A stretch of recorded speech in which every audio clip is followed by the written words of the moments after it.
How do you build a truly effective family? It's a huge question, right? One a lot of us really wrestle with.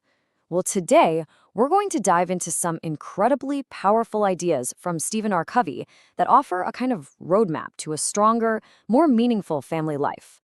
This question, wow, it just gets right to the heart of modern life, doesn't it? I mean, with all the demands on our time, feeling pulled in a million different directions is a struggle pretty much everyone gets. And it's not just about balancing our own lives, it's about raising our children too. This question really gets at the difference between just getting your kids to comply for a minute versus helping them build real, lifelong character. These are the deep challenges Covey helps us tackle, not with quick fixes, but with a fundamental shift in our thinking.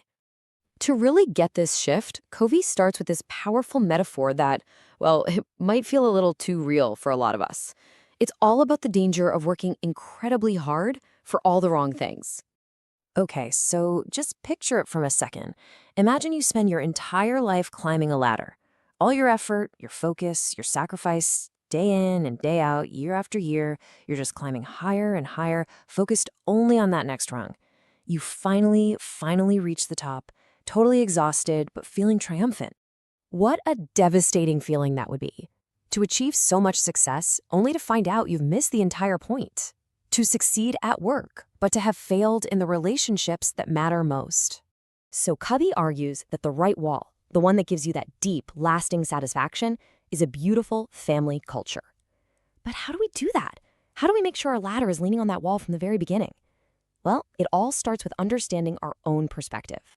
And that leads us right to the first huge idea: paradigms. Covey's big point here is that often the way we see the problem is the problem.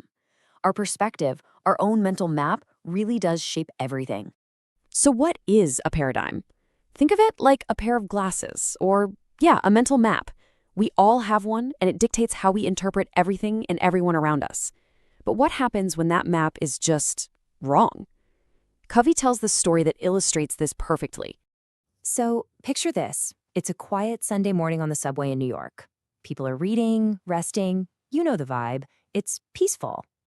Then a man and his children get on, and the kids just go wild. They're yelling, running around, disturbing everyone. And the father, he does nothing. He just sits there, completely oblivious. Covey's feeling more and more irritated by the second, and he finally leans over and asks the guy to please get his kids under control. And that one sentence, it changed everything. In an instant, Covey's whole paradigm shifted. His irritation just vanished, and it was replaced by this wave of compassion. He saw the exact same situation, the same man, the same children, but he saw them completely differently. That is the power of a paradigm shift. You know, that kind of shift in perspective is absolutely crucial for building strong relationships, which brings us to Covey's next key idea, the emotional bank account. It's a brilliant metaphor for the amount of trust you've built up in any relationship. It works just like a real bank account. You make deposits through acts of kindness, keeping your promises, and truly trying to understand the other person. And you make withdrawals through disrespect, breaking commitments, and letting your pride get in the way. When the account is full, the relationship is strong and resilient. When it's overdrawn, you're walking on eggshells. What this really shows us is that those small, consistent deposits are what matter most. Covey shares this deeply personal story that proves just how sensitive this emotional currency can be. He had taken his 2 young sons on a special outing. At the end of the night, his 4-year-old Sean fell fast asleep. It was cold, so Covey gently carried him to the car and, without even thinking about it, wrapped his own coat around the sleeping boy to keep him warm. On the way home, his older son Stephen was super quiet. A little later, Covey saw tears in his eyes and asked him what was wrong. His son's reply just revealed the true emotional weight of the evening. That small, unconscious act of kindness toward his brother was a massive event for Stephen. It's a powerful reminder that in our relationships, the smallest gestures can have the biggest impact. So, knowing all of this, what do we actually do? Well, Covey offers this final, incredibly empowering identity to strive for: the idea of becoming a transition person. A transition person is someone who makes a conscious choice. They decide that the negative patterns, whether it's anger, criticism, emotional distance, whatever it is, they decide it stops with them. They absorb the pain from past generations so that they can pass on health and kindness to the next.